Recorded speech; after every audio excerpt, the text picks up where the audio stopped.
안녕하세요. 떡볶이, 튀김, 순대, 라면, 김밥 등 분식은 많은 분이 호불호 없이 좋아하는 음식인 것 같아요. 아이부터 어른들까지 분식을 싫어하는 사람은 많이 못 봤거든요. 언제 어디서든 분식을 먹자고 하거나 사들고 갔을 때 다들 환영하는 분위기에 요즘은 그래도 가격이 많이 오르긴 했지만 예전에는 출출할 때 한 끼 때우기에 분식만큼 가성비가 뛰어난 음식이 없었죠. 특히 아이들에게 분식은 떡볶이와 튀김, 순대를 합쳐서 떡튀순이라는 이름으로 부를 만큼 좋아하는 음식인 것 같아요. 어릴 때나 학교 다닐 때를 떠올려 보면 다들 자기가 자주 가던 혹은 좋아하던 분식집 하나쯤은 떠올릴 수 있기도 하죠.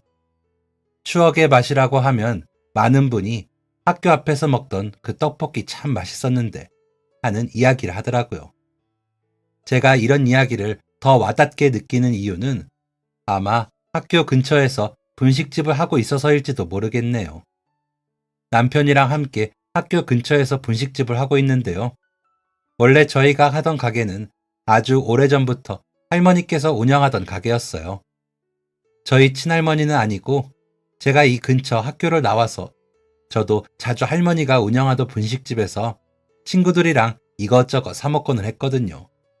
할머니는 예전에 사고로 가족들을 잃었는데 그 후로 어린 자식들을 앞세우고 자꾸만 애들이 지나갈 때마다 눈에 밟혔다고 해요. 그러다 마침 이쪽 동네 근처를 지나게 되었는데 아이들이 지나다니는 것을 보고는 여기서 가게라도 하나 하면 애들을 실컷 볼 수 있겠다 생각이 들었다고 하더라고요. 그래서 아이들이 좋아하는 분식집을 차리게 되었고 동네 애들이 찾아갈 때마다 음식도 푸짐하게 주시고 엄청 살뜰하게 잘 챙겨주셨어요. 저는 꽤 어릴 때부터 단골이었는데 나중에 고등학교에 와서는 가게에서 아르바이트 할 정도였죠. 아르바이트라기보다 점점 할머니가 일손도 둔해지시고 몸도 안 좋아지셔서 조금씩 도와드리기 시작한 건데 그냥 일 시켜 먹으면 안 된다면서 용돈을 조금씩 챙겨주시더라고요. 처음에는 자리로 음식을 가져다 주거나 짐을 옮겨드리는 정도였는데 시간이 지나면서 점점 재료 손질도 도와드리게 되고 나중에는 할머니가 조리법을 알려주시면서 음식을 만드는 법도 알려주셨어요. 나는 자식이 없으니까 나중에 더 이상 일을 못하게 되면 이 가게는 너 하라고 장난처럼 말씀하시고는 했는데 그때마다 저는 무슨 소리냐고 할머니 여기서 오래오래 장사하셔야 한다고 장난으로 넘겼어요. 사실 저도 딱히 하고 싶은 일이 있었던 것도 아니고 공부에 큰 뜻도 없었어요. 어릴 때부터 우리 집은 먹고 살기 좀 어려웠던 편이라 괜히 대학 같은 헛바람이 들기 싫었거든요. 또 부모님 사이도 별로 좋지 않아서 집에 있을 때면 매일 싸우는 소리가 귓가를 울렸어요. 물건을 집어던지고 소리를 지르고 그냥 집에 있는다는 자체가 지긋지긋했죠. 그래서 그냥 무엇이든지 적당히 했던 것 같아요. 학교 생활은 착실하게 하지만 공부도 적당히. 학교에서 하는 모든 활동도 그냥 적당히 했던 거죠. 열심히 한다고 크게 알아주는 사람도 없었고, 저에게 열심히 살라고 크게 관심 가져주는 사람도 없었거든요. 뭐 누군가는 그래도 스스로 열심히 살 수도 있지 않냐고 할 수 있는데, 아마도 제가 너무 어렸던 탓에 그냥 관심과 애정이 필요했던 것일지도 모르겠어요. 나는 앞으로 뭘 해야 하나? 잘하는 것도 없고, 우리 집은 나를 도와줄 여력도 없고, 졸업하면 그냥 공장이나 가야 하나 하는 생각을 하고 있었어요. 그런 와중에 그나마 할머니의 분식집에서 일하는 것은 제가 그래도 어딘가에서 쓸모있는 사람이 될 수 있다는 기분을 느끼게 해주더라고요. 또 저는 친가 외가 모두 조부모님들이 어릴 때 일찍 돌아가셨기에 할머니랑 함께 있는 게 너무 좋기도 했고요. 그리고 어릴 때는 슈퍼집 자식이라는 것만 해도 큰 감투인데 분식집에서 일하면서 주변 친구들이 나 놀러 가면 많이 줘 하면서 더 친근하게 굴기도 했고 여러모로 분식집에서 일하는 게 저에게는 매우 즐거운 일이었어요. 고등학교 졸업하고 나서도 딱히 하고 싶은 일이 없어서 그냥 분식집에 온종일 붙어서 일했어요. 학교 앞에 있는 유일한 분식집이다 보니 할머니의 가게는 은근히 손님이 많았거든요. 그러다가 가게가 있는 라인이 재개발로 인해서 공사를 한다는 이야기가 나왔어요. 나이도 있으시고 할머니가 이제 장사를 그만하시려나 아쉽다는 생각과 함께 나는 앞으로 뭘 하면 좋지 하는 생각이 들더라고요. 그런데 할머니는 오히려 잘 됐다면서 어차피 분식집이 오래되기도 했고 이참에 좀 말끔한 곳으로 이사를 하여도 좋겠다고 하는 거예요. 앞으로 뭐 해야 하나 눈앞이 캄캄했는데 잘 됐다는 생각이 들었죠. 그렇게 할머니는 가게를 알아보신다고 바쁘셨고 저는 바쁜 할머니 대신 할머니가 기르던 강아지랑 텃밭을 돌보는 일을 담당했어요. 그쯤 할머니랑 엄청나게 친해져서 집에도 자주 놀러가고 했었거든요. 할머니는 집에 초대해서 분식 외에 이것저것 맛있는 요리도 많이 해주셨어요. 집에서는 크게 사랑도 못 받고 아무도 관심도 가져주지 않았는데 그래서 할머니와 함께하는 게 좋았던 것 같아요. 맛있는 요리를 해주시고 학교 생활은 어떠냐 관심도 가져주시고 집에 놀러오면 귀여운 강아지도 있고 예쁜 텃밭도 있고요. 제가 해야 할 일들을 항상 맡겨주시고 그 일이 잘 되어가는지 봐주시면서 잘했다고 재능 있다고 칭찬을 아끼지 않으셨어요. 할머니랑 일하지 않았다면 매일 그저 그렇게 살았을 제 인생이 그래도 조금씩 달라지고 있었어요.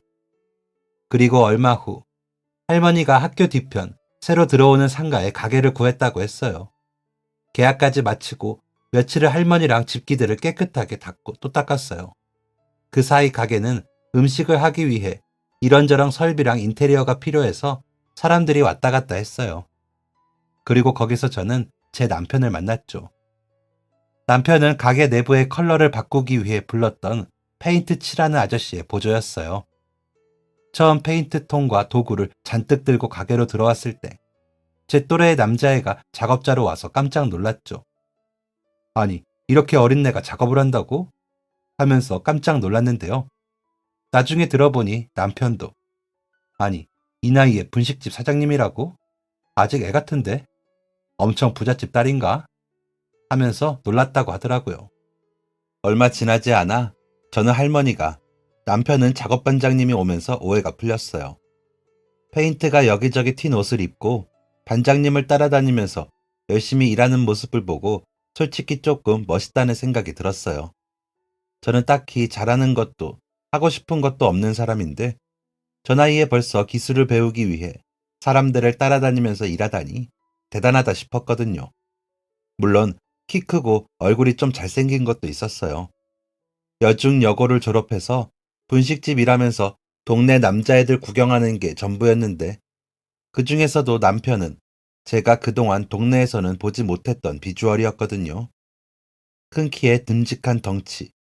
그러면서 피부는 또 하얘서 말만 하지 않으면 어디 부잣집 도련님 같았어요.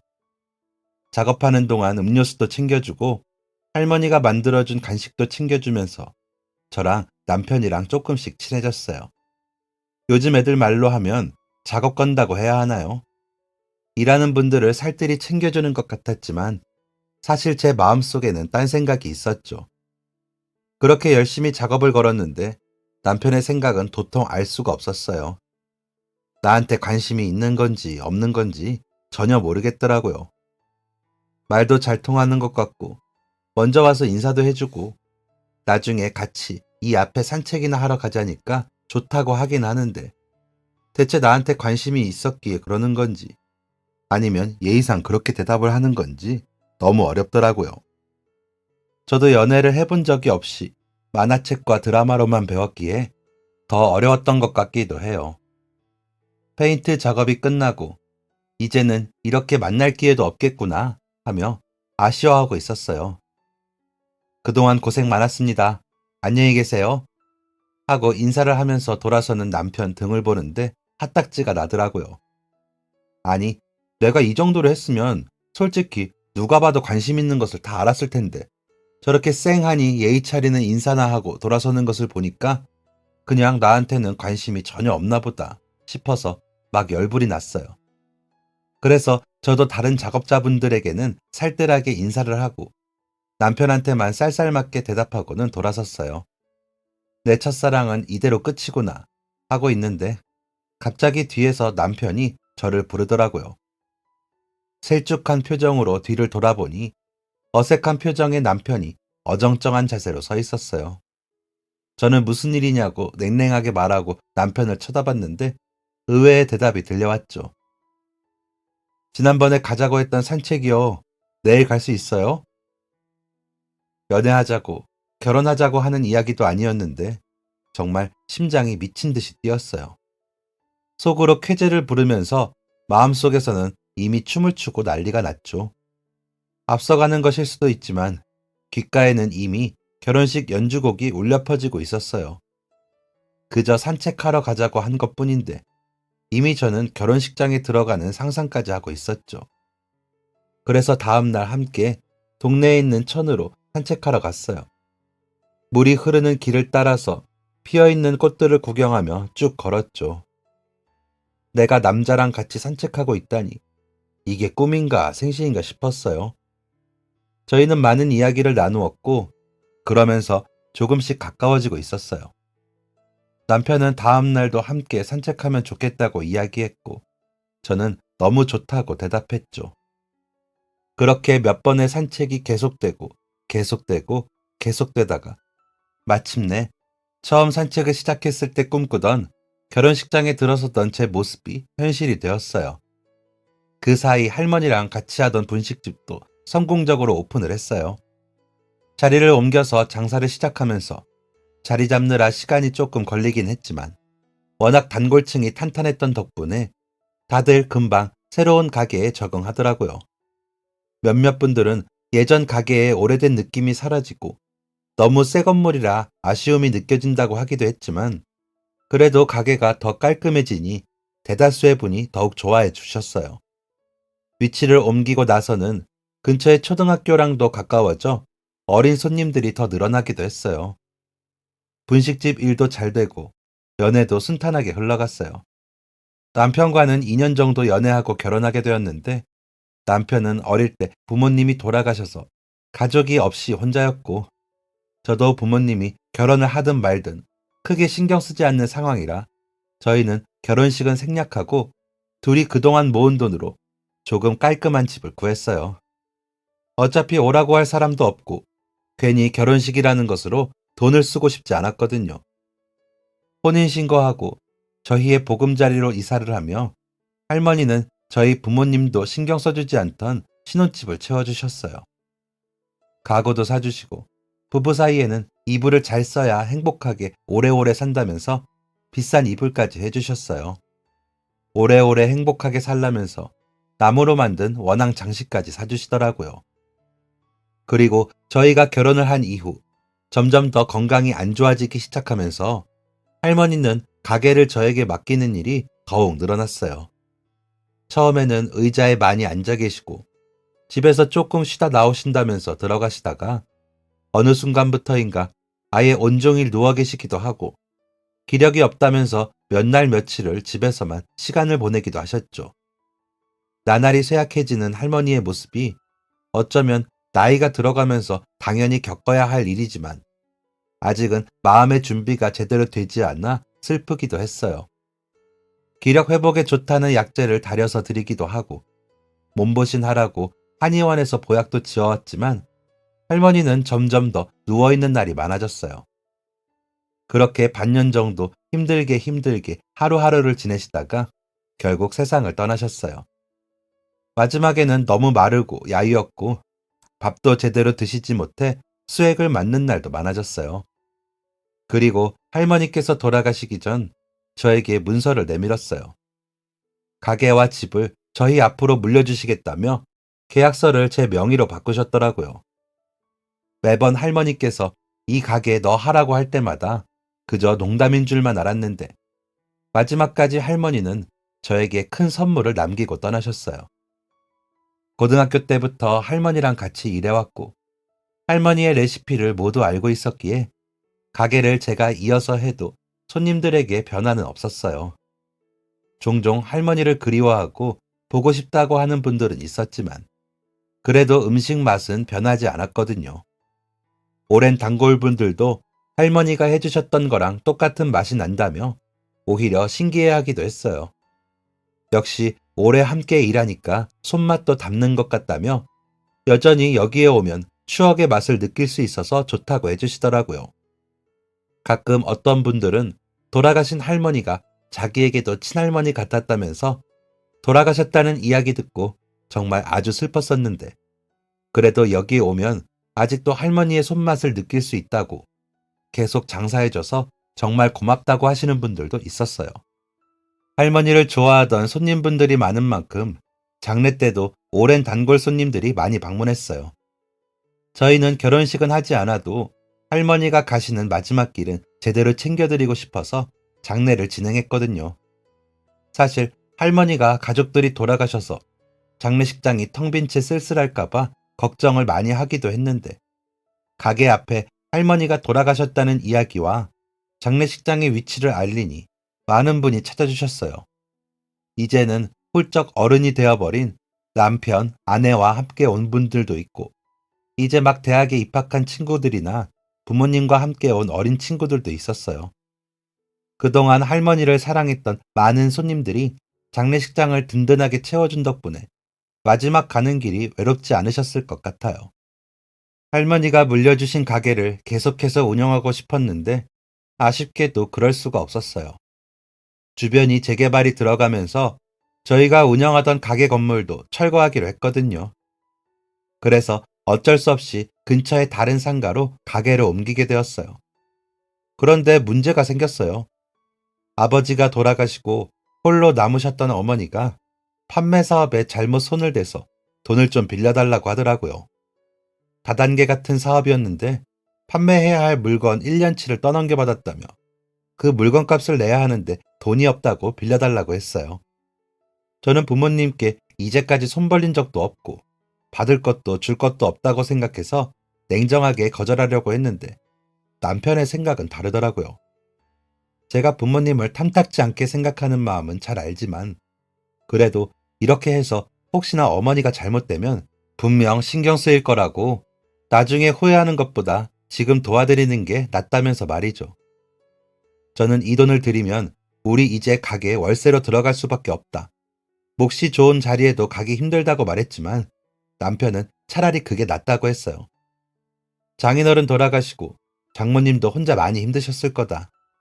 그래도 잘 살아보려고 저렇게 사업에 도전해본 것일 텐데 지금 무너지면 어디까지 무너질지 알 수 없다며 우리가 당장 먹고 살게 해드리기는 힘들어도 도울 수 있는 부분은 돕자고 그래야 당신도 두 발 뻗고 잘 수 있을 거라고 하면서 말이죠. 그래서 어쩔 수 없이 새로운 보금자리로 가려던 저희 사업자금의 일부를 엄마 빚 갚는 데 사용했어요.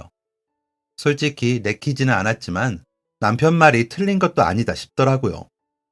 아무리 미워해도 엄마는 엄마고 나중에 혹시나 제가 빌려줄 수 있는 돈을 빌려주지 않아 더 나쁜 길로 빠지게 되면 두 발 뻗고 자기는커녕 땅을 치고 후회할지도 몰라요. 그나마 남은 사업자금으로는 골목 안쪽에 있는 가게를 얻을 수밖에 없었어요. 동네가 변화하면서 주변 건물 시세가 워낙 올라가 고민이 많았는데 다행히 착한 가격대의 가게를 찾을 수 있었어요. 가게 위층과 주변이 원룸 건물이라서 그나마 사람들이 오가는 골목이었고 초등학교에서도 멀지 않은 곳이라서 그래도 매출이 완전히 떨어진 편은 아니었어요. 돈이 부족해서 월세로 들어가게 되었는데 이전과는 다르게 월세를 내니까 그 돈이 조금 아깝기는 했지만요. 그 사이 동네에도 여러 변화가 있었어요.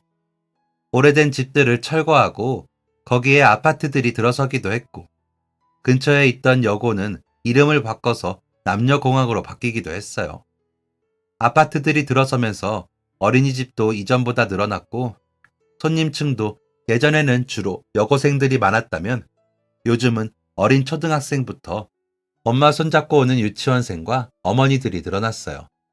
다만 동네가 변화하다 보니까 주변에는 말끔한 디자인이나 새롭고 다양한 메뉴들이 많은 다른 분식집들이 늘어나면서 경쟁이 더 치열해지기도 했죠. 그래도 여전히 할머니의 손맛을 떠올리며 가게가 이전했는데도 저희를 찾아주는 분들이 있었어요. 이제는 어린아이의 엄마 아빠가 된 분들도 있었죠. 저희는 컵떡볶이랑 슬러시를 판매하고 있어서 초등학생 손님들이 꽤 많았어요.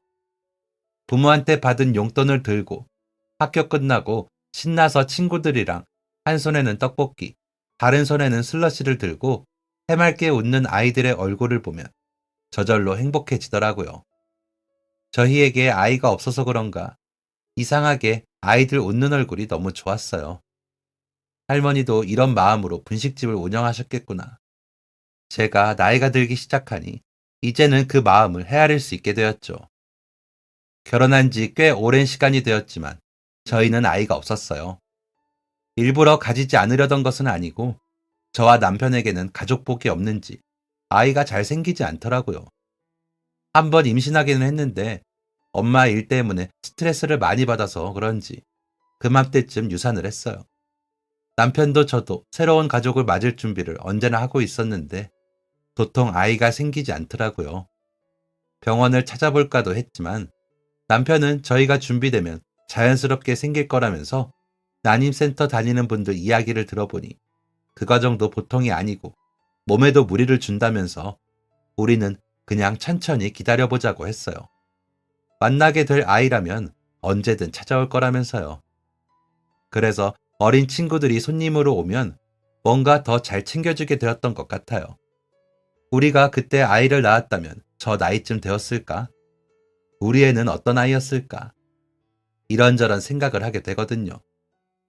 그런데 그 많은 아이 중에서도 얼마 전부터인가 유독 눈에 들어오는 아이가 있었어요. 친구들이랑 같이 놀러 왔던 아이였는데요. 초등학생 4, 5학년쯤 되어 보였는데 그날 아이들은 용돈을 받았는지 떡볶이에 튀김, 순대, 그리고 각자 슬러시까지 시켜서 자리에 앉더라고요. 용돈 받았다고 잔뜩 시키는 모습이 예쁘고 귀여워서 저는 일부러 평소보다 더 넉넉하게 음식을 퍼담아서 가져다 주었어요. 인원수에 맞게 어묵을 담아서 어묵 국물까지 서비스로 주었고요. 그걸 보더니 너무 좋아하면서 감사합니다 하고 우렁차게 대답하는 아이들을 보니까 제 기분도 좋아지더라고요. 그런데 뒤늦게 책가방을 잔뜩 들고 온 한 아이가 있었어요. 그 애는 가방을 내려놓더니 한쪽에 자리를 잡고 앉았어요. 무슨 상황인가 싶었지만 제가 불쑥 물어볼 것은 아닌 것 같아 그냥 조용히 있었죠. 그 뒤늦게 온 아이는 자기도 음식이 먹고 싶은지 그 자리에서 하염없이 테이블 위에 놓인 음식이 아이들 입에 들어가는 것을 쳐다보더라고요. 무슨 사정이라도 있어서 안 먹는 건가 싶어서 자꾸만 그 테이블이 신경 쓰였어요. 그러자 아이가 테이블의 다른 아이들 눈치를 보더니 고심 끝에 말을 꺼냈어요. 나도 딱 한 입만 먹으면 안 돼? 그러자 누군가 뭐? 야, 너 돈 있어? 너 돈 없잖아. 이거 우리 다 같이 사 먹는 거야. 돈도 없으면서 먹는다고 그래. 안 돼. 먹고 싶으면 너도 돈 내. 하면서 쌀쌀맞게 거절하더라고요. 그러자 아이는 가방 들어다 주면 한 입 준다고 했잖아. 라며 풀이 죽은 목소리로 이야기했어요. 그때야 아이가 돈이 없어서 혼자 먹지 않고 있었구나 눈치를 챘어요. 기가 차더라고요. 일부러 애들이 사 먹는다고 양도 넉넉하게 주고 어묵까지 서비스로 줬는데 저 녀석들이 떡볶이 몇 입으로 저렇게 갑질을 하다니 보는데 화가 났어요. 저도 모르게 어린 애들한테 화가 나서 씩씩거리면서 한마디 할까 싶었는데 남편이 그런 저를 봤는지 조용히 제 손을 잡더라고요. 그러더니 잠시 뒤 남편은 시무룩해 있는 아이에게 다가갔어요. 너구나. 아이고, 언제 오나 했네. 어제 온종일 기다렸잖아. 얼른 이리 오렴. 남편은 갑자기 반갑게 인사를 하더니 아이를 따로 불러내었어요. 그러더니 떡볶이 포장할 때 쓰는 사발면 그릇에 떡볶이를 가득 퍼담고 튀김까지 야무지게 얹어서 아이에게 주더라고요. 어제 돈만 내고 바쁘다고 그냥 가버려서 아저씨가 온종일 기다렸잖아. 언제 오나 했는데 오늘 왔구나.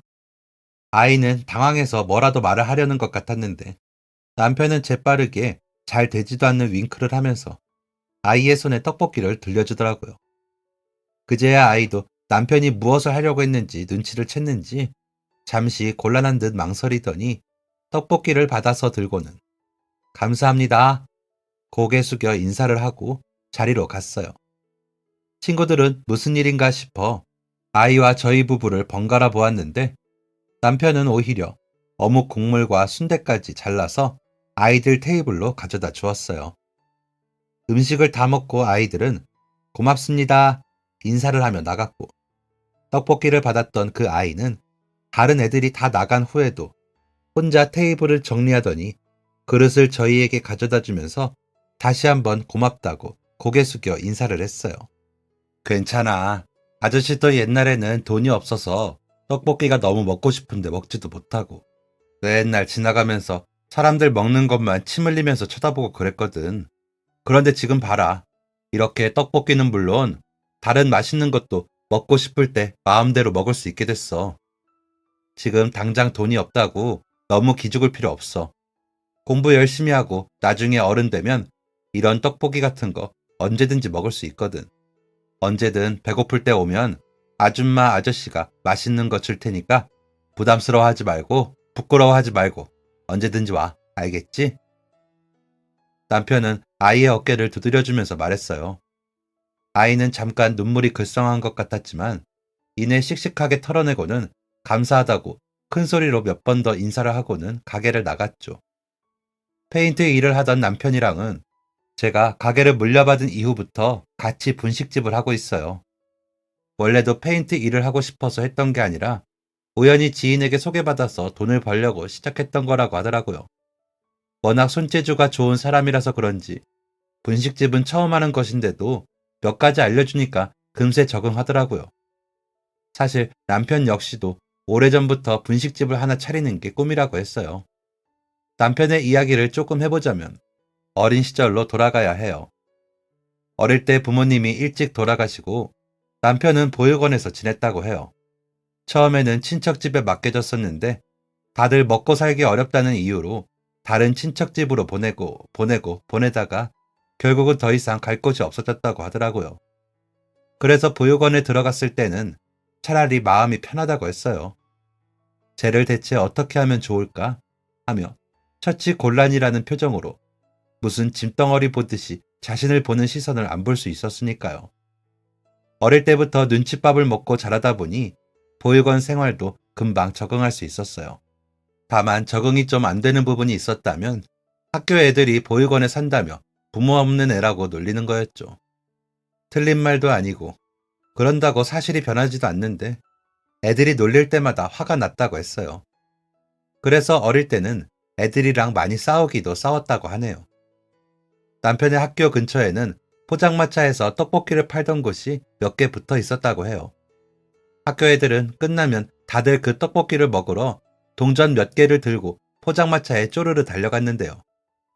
자기랑 몇몇 보육원 친구들은 돈이 없다 보니 항상 포장마차 앞에서 친구들이 떡볶이를 먹는 모습을 구경만 했다고 하더라고요. 노릇노릇하게 튀김기에서 튀김이 튀겨지는 모습과 냄새를 맡으면서 매일 침만 꼴깍 삼켰다고 하는데 그럴 때마다 분식을 너무 먹고 싶었던 것도 있지만 돈이 없어서 사 먹지 못하는 자신들을 비웃는 듯한 다른 아이들의 표정이 더욱 싫었다고 하더라고요. 게다가 포장마차에서 일하는 분들도 그 앞에서 넋놓고 쳐다보는 자신과 다른 아이들에게 장사에 방해된다면서 저리로 가라며 항상 화만 내셨다고 해요. 그럴 때마다 분하고 억울해서 나중에 꼭 분식집을 차려야지. 그래서 먹고 싶은 떡볶이도 튀김도 순대도 마음껏 실컷 먹어야지. 친구들도 다 나눠줘야지 하면서 몇 번을 다짐했다고 하더라고요. 그래서 나중에 분식집을 차릴 생각으로 돈을 벌기 시작했던 거고 보육원에 자주 봉사를 오시던 작업 반장님을 따라 페인트 일 보조를 시작했다고 해요. 그리고 그런 꿈을 가지고 있던 도중 저를 만나게 된 것이고요. 그때는 미처 말하지 못했지만 처음 저를 만났을 때 자신의 또래의 분식집에서 일하는 예쁜 여자를 만나서 이게 혹시 운명인가 하고 생각했다고 해요.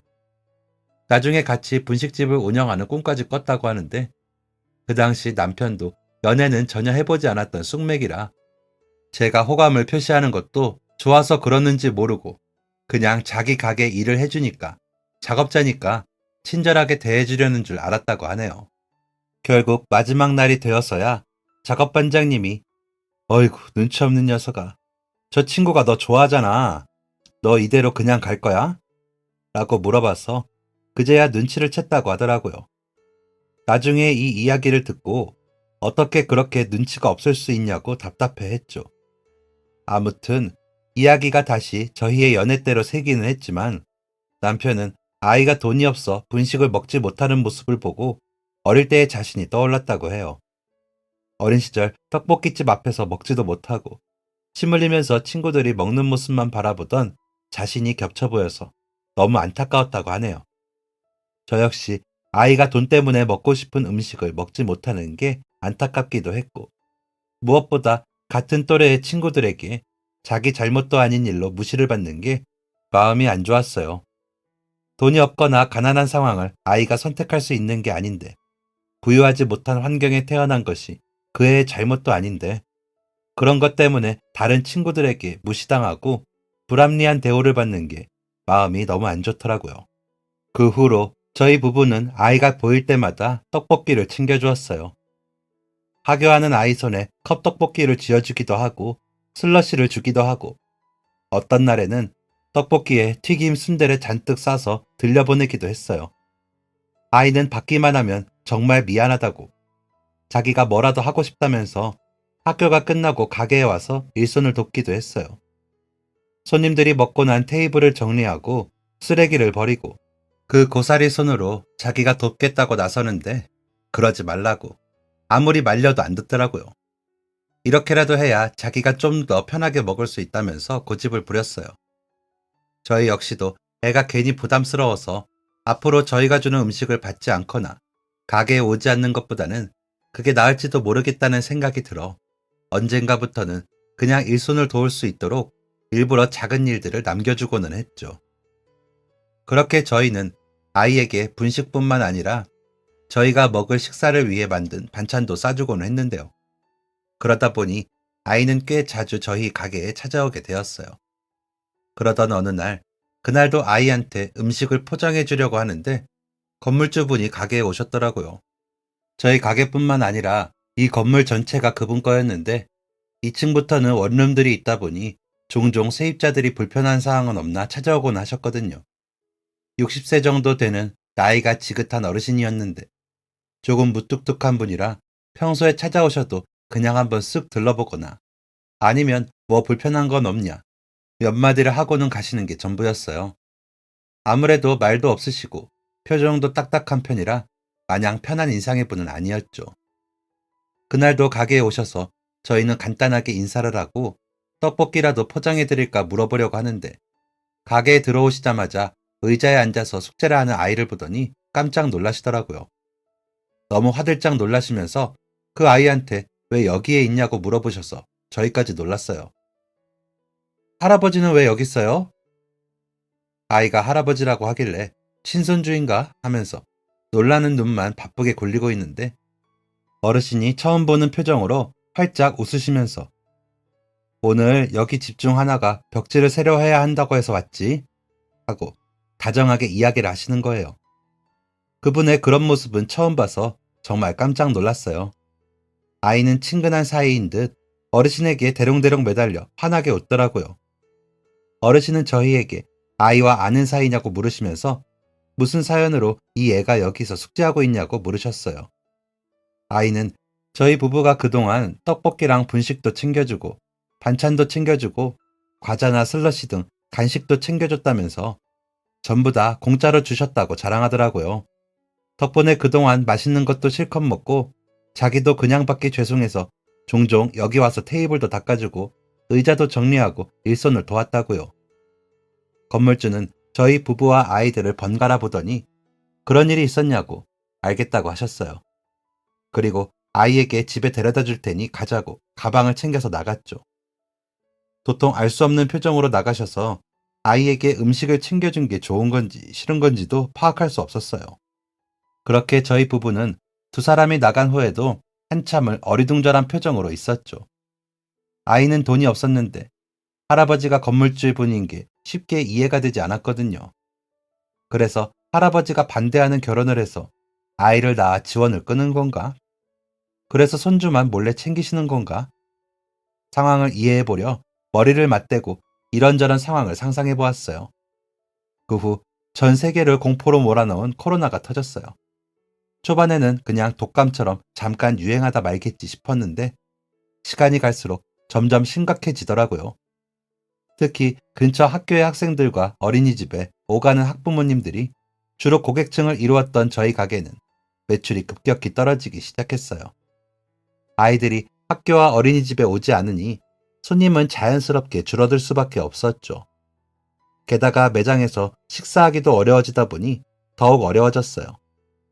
저희 가게는 공간이 좁은 편이라 테이블 사이의 간격도 좁은 편이었는데 그랬더니 사람들이 더더욱 찾지 않게 되었거든요. 다른 가게들처럼 배달에 뛰어들까 생각도 해보았지만 수수료가 만만치 않았어요. 지금 매출로는 수수료를 떼고 나면 남는 게 있을까 싶은 정도였죠. 당장 가게를 확장할 비용도 없고 광고나 마케팅할 비용도 없고 한마디로 이러지도 저러지도 못하는 진퇴양난이었어요. 그런 와중에 심지어 큰돈이 들어갈 일까지 생겼어요. 엎친 데 덮친다는 표현을 이럴 때 쓰는 건가 싶을 정도였죠. 건강검진 기간이라 남편이랑 같이 검진받았는데 건강에 이상이 발견됐어요. 유방 쪽에 문제가 생겼죠. 암이요. 사실 그 전해에 제가 바쁘다는 핑계로 검진을 미뤘거든요. 이래서 건강은 꾸준히 관리를 해야 한다는 말이 있나 봐요. 병원에서는 수술을 권했고 가능하면 빠르게 진행하는 게 좋다고 했어요. 이게 무슨 청천벽력인가 싶었죠. 수술비에 입원비까지 눈앞이 캄캄해졌어요. 지금 1년 가까이 월세도 겨우 낼 정도로 외출이 바닥을 치고 있는데 병원비는 어떻게 마련해야 하나 아찔했죠. 수술 받지 말까? 지금까지 큰 이상 없잖아. 내가 당장 너무 아파서 일상을 제대로 못하는 것도 아니고 그냥 이렇게 지내면. 여보, 무슨 말도 안 되는 소리야. 병원에서 하루라도 빨리 수술을 해야 한다잖아. 다른 것도 아니고 몸이 아픈 건데 그걸 어떻게 미뤄. 내가 어떻게든 해볼 테니까 당신은 걱정하지 마. 다른 건 몰라도 당신 아프거나 힘들게 하는 일은 없을 테니까 나만 믿어.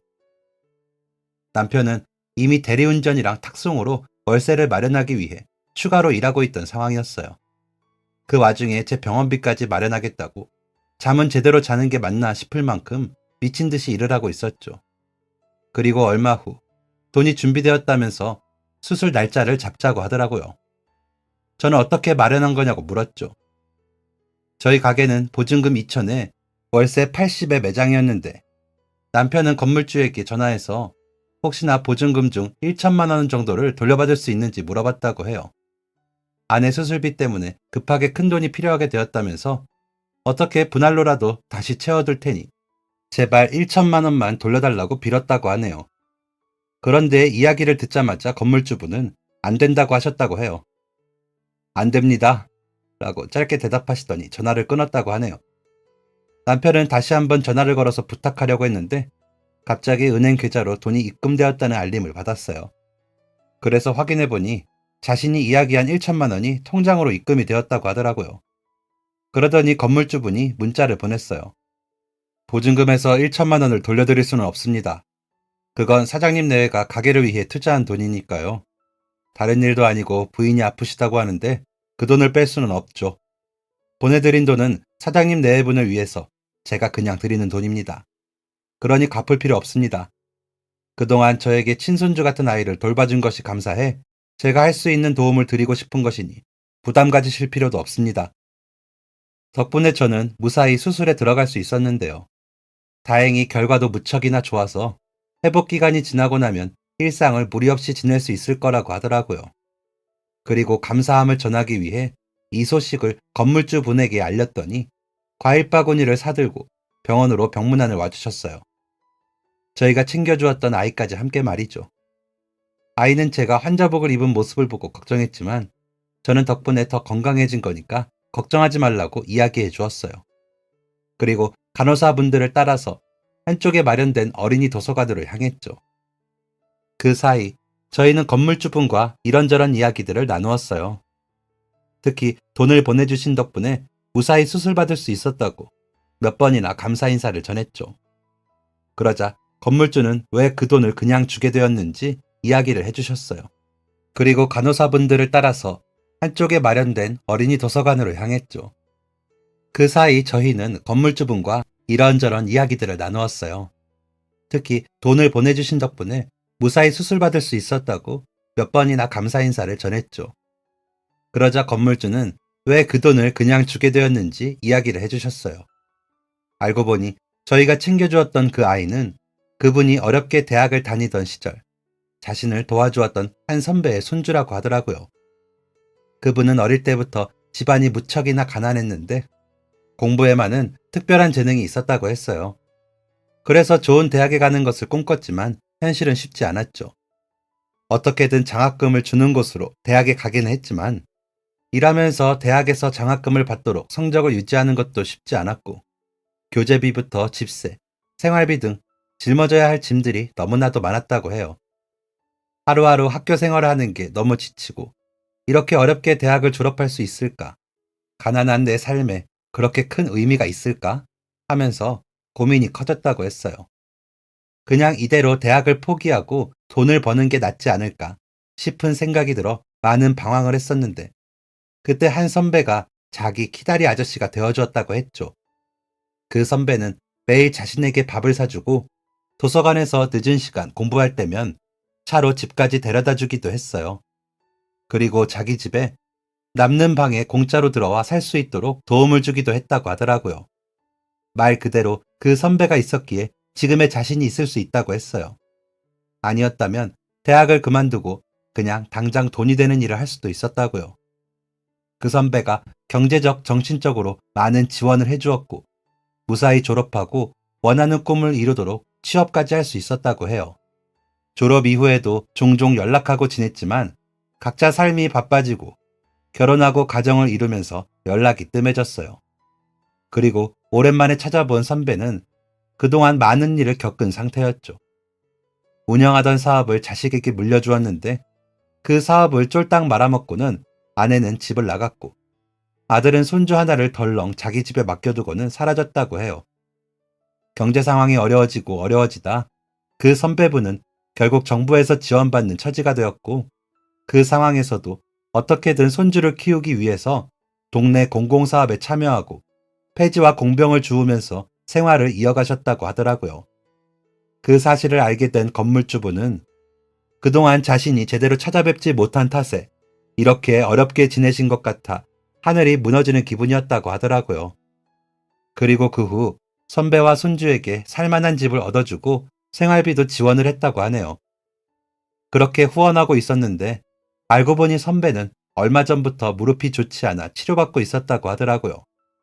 혹시나 이 사실을 알면 건물주분이 그 돈마저 자기가 내겠다고 할까봐 부담을 주기 싫어 비밀로 해왔고 그래서 생활비가 빠듯한 상태였다고 해요. 그 사실을 모르고 있었는데 우연히 저희 가게에서 아이와 마주치게 된 후 아이가 돈이 없어 분식집에서 떡볶이도 사 먹지 못했다는 사실을 알고 선배를 찾아갔더니 그런 사실을 털어놓았다고 하더라고요. 그래서 병원비를 위해서 후원금도 늘렸다고요. 그리고 그동안 자신이 소중하게 생각하는 선배의 손주에게 친절하게 대해준 저희에게 정말 고마워 뭐라도 보답하고 싶었는데 마침 아프다는 이야기를 듣게 되었고 이렇게 자신이 도울 수 있어서 다행이라고 했어요.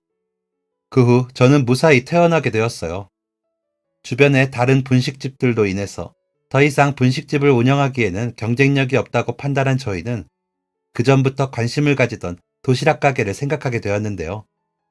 건물주분이 보내주신 수술비에서 보험으로 일정 부분 환급을 받고 나니 가게를 바꿀 수 있을 정도의 여윳돈을 보탤 수 있더라고요. 그래서 상의를 드렸더니 기쁜 마음으로 그렇게 진행하라고 해주셨고 도시락집으로 변경하게 되었죠. 그것도 모자라 건물주분은 6개월간 무료로 배달대행 수수료까지 지원을 해주셨는데요. 반찬과 도시락을 같이 판매하는 가게로 바꾸고 나서 저희는 말 그대로 매출 대박이 났어요. 코로나 때문에 밖에 나오지 못하고 재택근무나 집에서 가정보육을 하는 분들이 식사 대용으로 도시락을 주문하거나 혹은 반찬을 주문해서 먹는 집들이 정말 많아졌거든요. 또 근처 병원이나 사무실에서도 밖에 외출해서 식사하기 어려워지다 보니 식사 시간에 아예 한 달씩 도시락을 신청하는 곳들도 많아졌어요. 재료부터 구성까지 꼼꼼하게 챙긴 덕분에 저희 가게 도시락과 반찬은 코로나가 끝나갈 때쯤에도 입소문이 파다하게 나서 꾸준히 매출을 유지하고 있는데요. 저희도 다른 이의 도움을 받아 이렇게 성공적인 도시락집을 운영하게 된 것이다 보니 저희가 받은 감사한 기회를 돌려드리고 싶더라고요.